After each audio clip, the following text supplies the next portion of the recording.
This is the way to do it.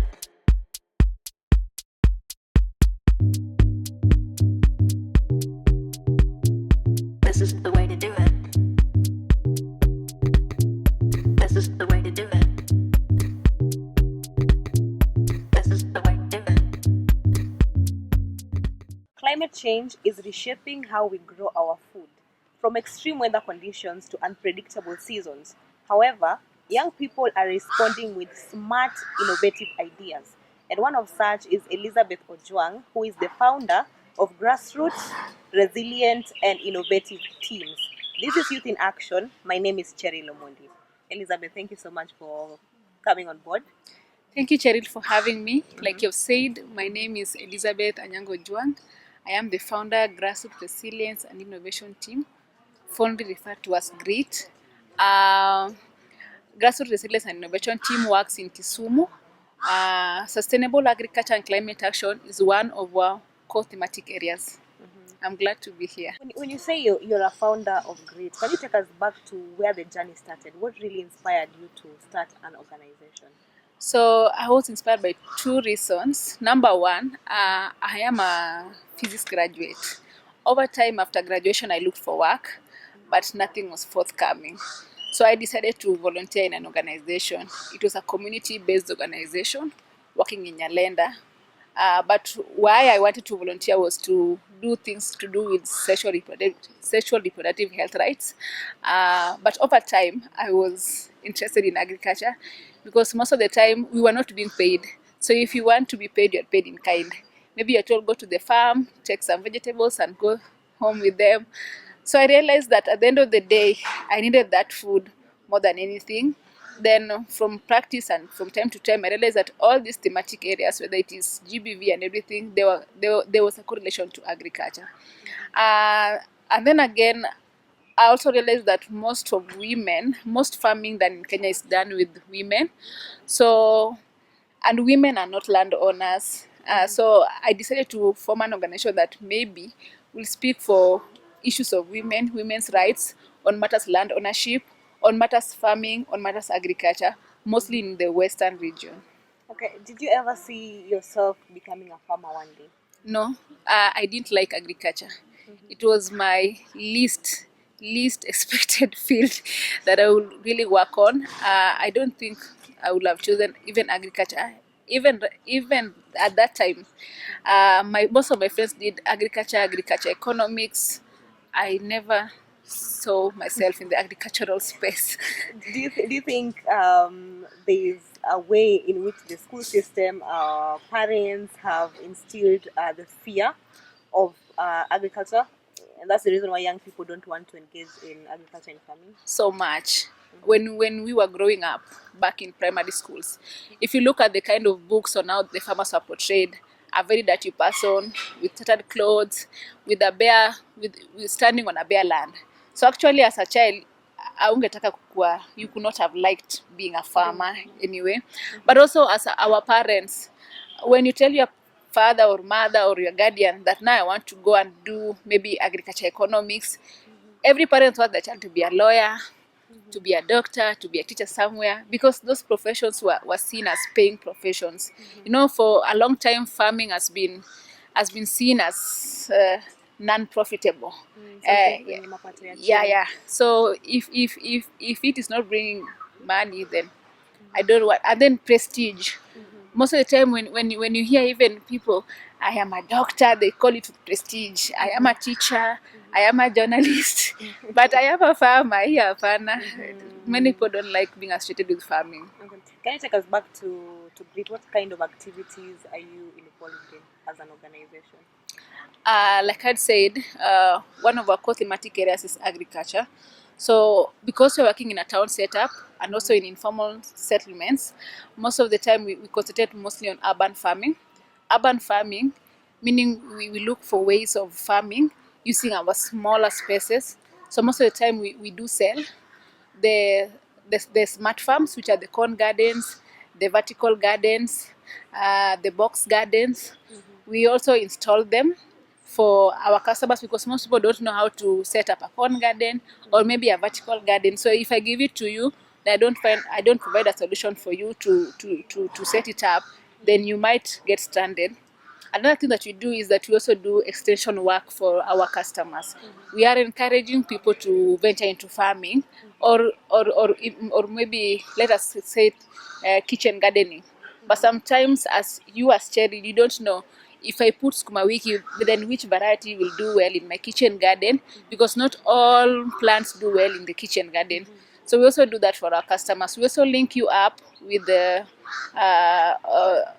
businesses where you can source your seedlings from. Be it that now I'm in Kisumu and somebody is in Siaya, so I connect you to the agrovets, where if you have any issue, then you can get help. Lastly, we also do capacity building, that is trainings for youth organizations or any other person that wants to venture into farming. We also do black soldier fly farming. So all of that are avenues where our organization is able to earn some income.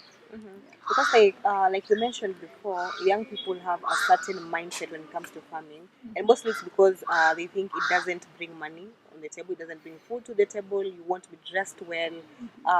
Do you think people who want to get into farming, they need to be open-minded to the business aspect of farming?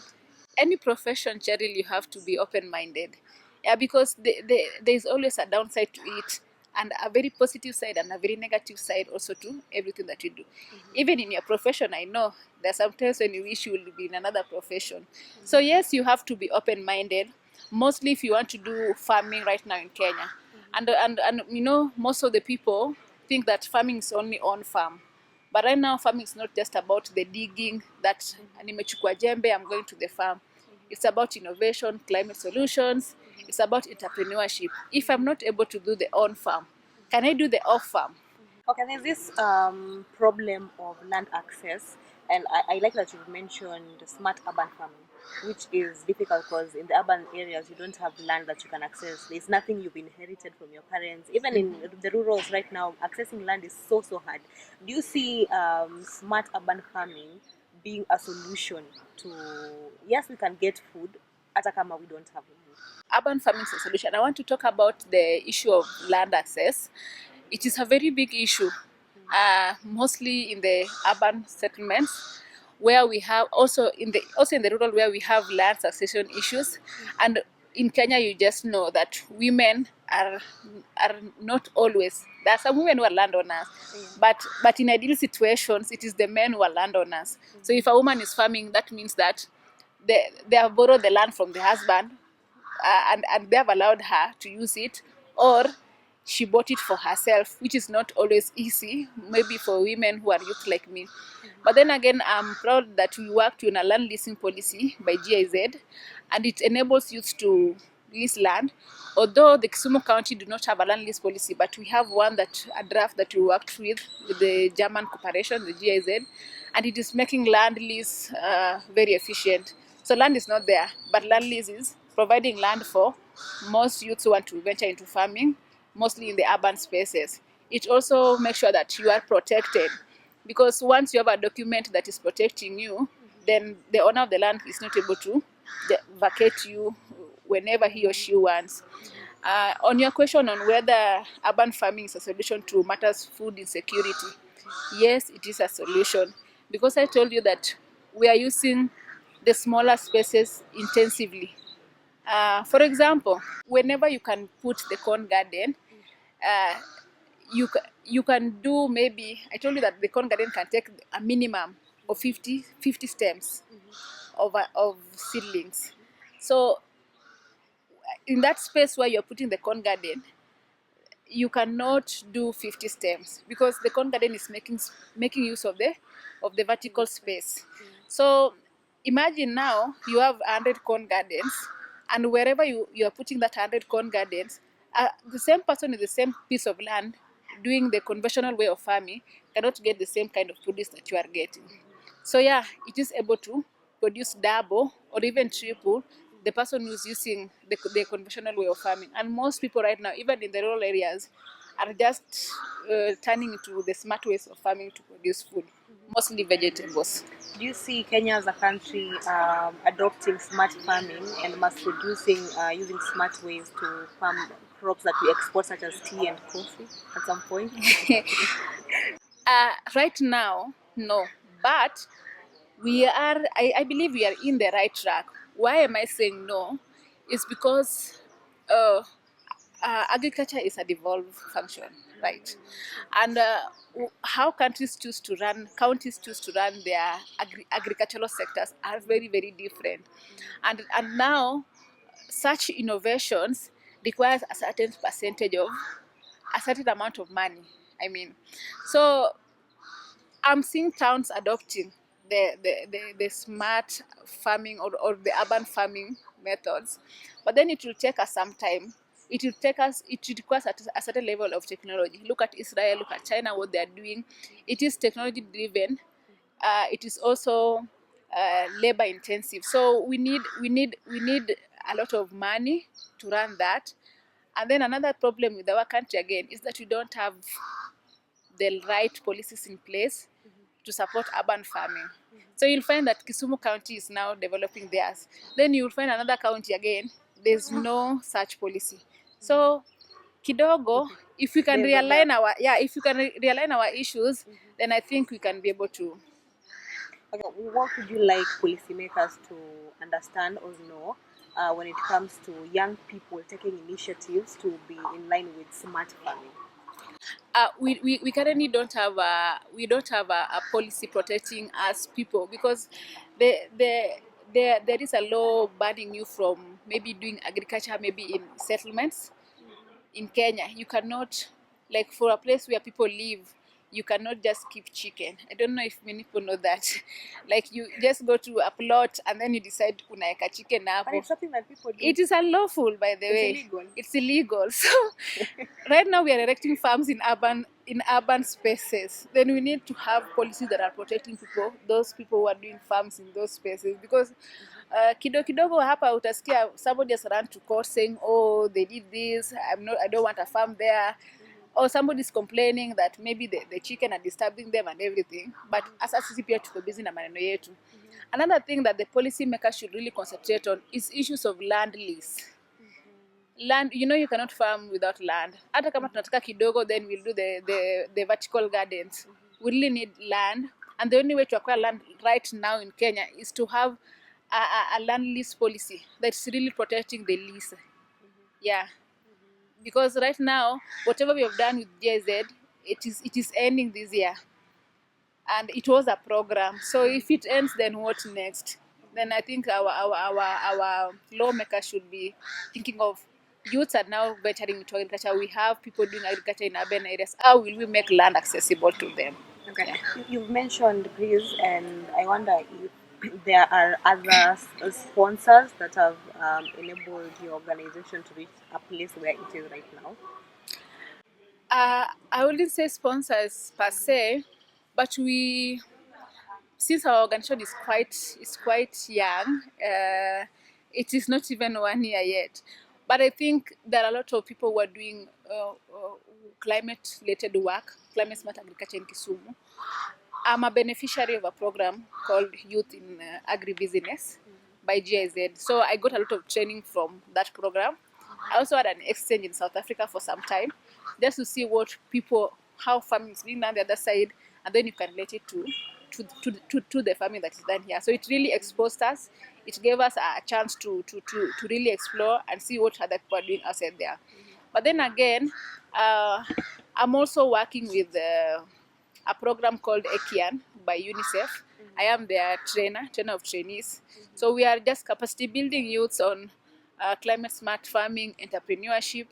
We also do the BDS part of it, which is business development part, where we teach you how to just do your proposals well, how to do your pitch deck well, because you never know where an investor will come in, how to do your marketing, branding, because as I've said, farming is not just on farm.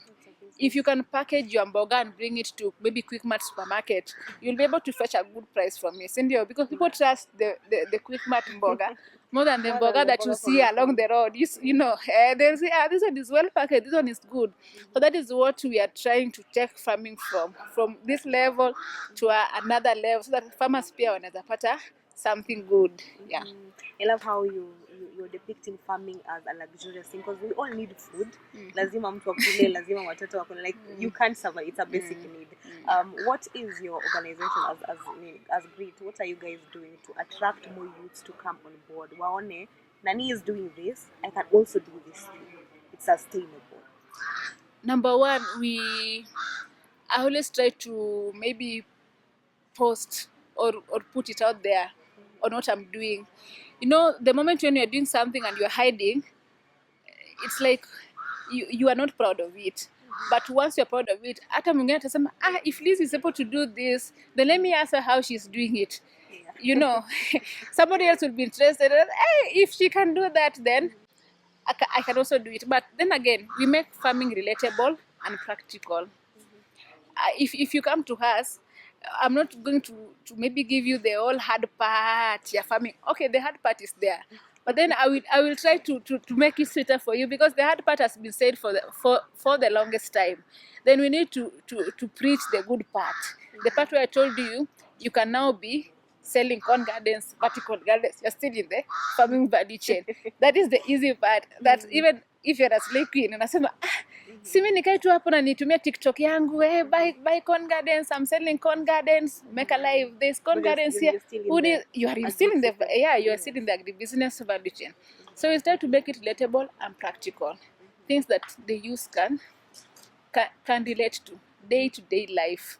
That youth kwanza anatakanga do. So if you can relate that farming to money, obviously atafanya nini? Atasema, kumbe kuna pesa hapa. Siwezi kaa kwa shamba the whole of 3 months na bado sijapata kakitu. Yeah. Do you think farmers like you are doing kazi enough for young people to be interested? Because now, when you look like before, like the generation of our parents, no one ever told you the business side of farming. You were just told, unaenda kwa shamba, go get your mahindi there. Ikitoka tutachoma ya kuchoma, tutauza yenye imebaki. But I'm seeing you saying that it's very important for you as a farmer to share this knowledge with other people so that they come on board. Do you think that there's a place where some failure was done On our part or on our parents' part? before sasa nyinyi mshike usukani? Yeah, a lot of injustice was done to the farming sector. Because as I told you, when I was going to college, my mom could not even risk hearing about farming. There's a brother of mine who liked farming kabisa, but no, farming was a no-go zone. So I think there was a gap in how our parents portrayed farming. Maybe it was how even farming was presented to them, because every time you did something wrong in school, farming was the punishment. So you had to go to the shamba. And if you think of sharing the cows, like our school, in my high school, if you did something wrong, then you know that whole week you will be the one who's going to cut hay for the cows, feed them, give them water, and it was tedious work. So I think there was a gap. There was a very big injustice done to farming before, but it is being corrected. Kidogo we are realizing the job market is flooded, but everybody must eat at the end of the day, sindio? So it is only in the farming space that it is not flooded. It is still there's a lot of opportunity. Bado ni mingi sana.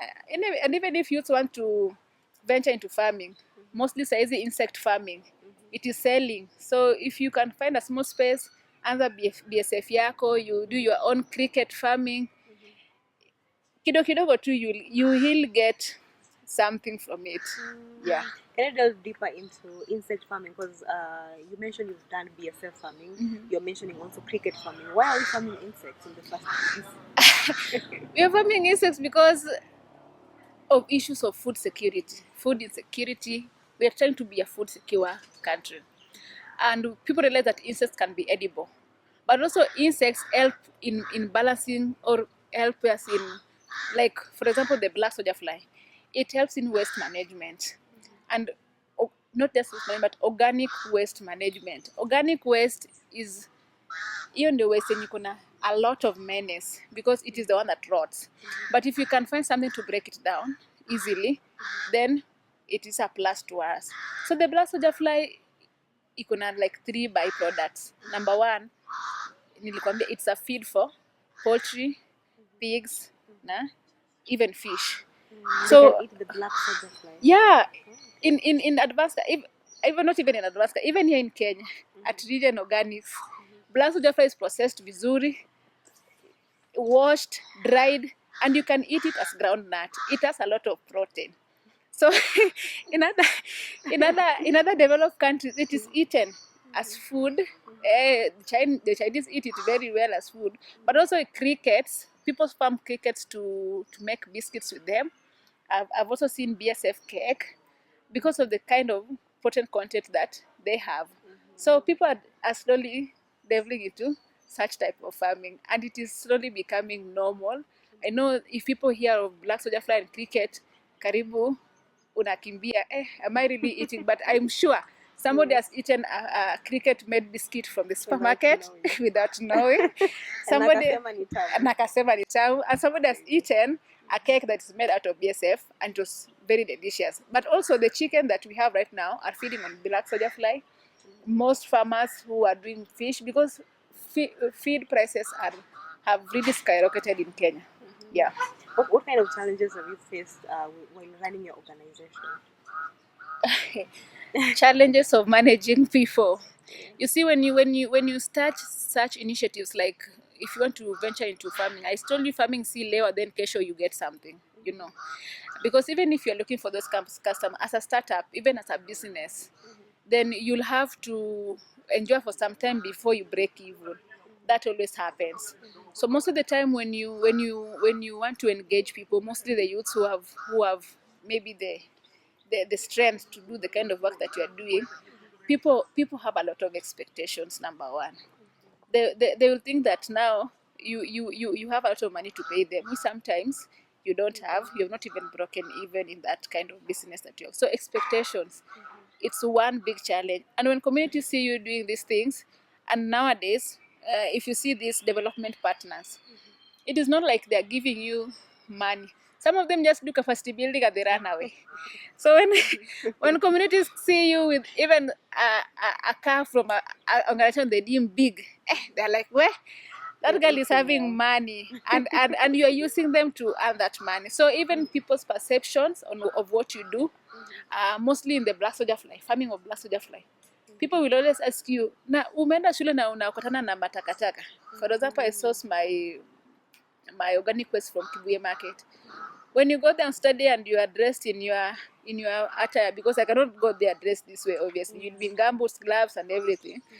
People will just na amesoma hata sasa pia kusoma isaidi. So people's perceptions of what you are doing, and then with the black soldier fly, and it just looks like the fly from the toilet when it is in the adult stage. Then getting money even to run that whatever you are doing, because most people have been used to charitable organization like CBOs that are charitable, and now you are opening up an organization, but you are running it for business. Like what we do, we are not planting that burger to give you for free. We are selling it, and once you have seen that we are a group and you are doing that, people expect that you are going to give them that burger for free. So ikifika time yenye unataka kuuza, they expect you to give them for free or even lower your prices to a certain level. So what advice can you give a young person who has interest in farming but bado anasikia ni kama I'm not ready for this thing, I'm not ready to venture into smart farming, I don't have land? Unaweza mwambia like what's one step anaweza anza nayo to get ahead? What I can advise the young person, it's not a must you have land. You can do advocacy. And advocacy pays, because there are organizations that just look for people who can do good films, good videos, advocating for smart farming methods, advocating for urban agriculture, advocating for climate smart farming. So if you have an idea, I'll encourage you to start. And most of the time, don't wait to get the funding for you to do something. Like I'd said, I volunteered somewhere for a period of 3 years. So you cannot just come out from somewhere. You also need to have the knowledge or the know-how on how to do something. So if you get an opportunity to volunteer, do that work voluntarily. It will build you. It will also build your network and your skills. Where can people find you on social media? Okay, so my Facebook handles we have at Ojwang, and then Also, my LinkedIn, you get me at Elizabeth Ojwang. Yes. Okay. My social media pages is Cheryl.Omondi on all social media platforms, be it Instagram, Facebook, or TikTok. As you've heard, Elizabeth has depicted agriculture as a luxurious profession. If you're interested in getting into agriculture and smart farming, it is something you can do no matter kama hauna land, hauna chochote. You can do it in the comfort of your home. And see you next week, same place, same time. And don't forget to just be an amazing youth out here. Bye.